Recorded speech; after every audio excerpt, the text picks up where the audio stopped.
Space X ఏదైతే అంతరిక్షంలోకి శాటిలైట్లని ప్రయోగించేటటువంటి ప్రపంచంలోనే అతి పెద్దదైనటువంటి ప్రైవేట్ మార్కెట్.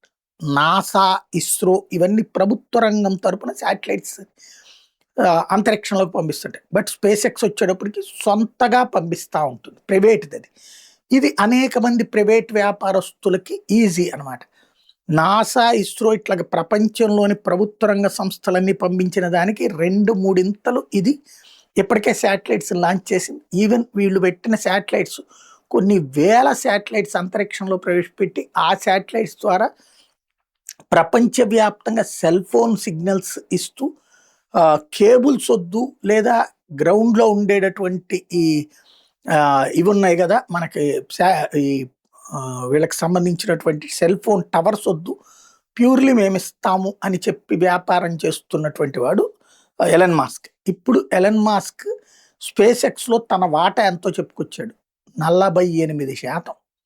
అంటే 50%కి 2% తక్కువ. అంత అంటే అన్ని లక్షల కోట్లకి అధిపతి తను.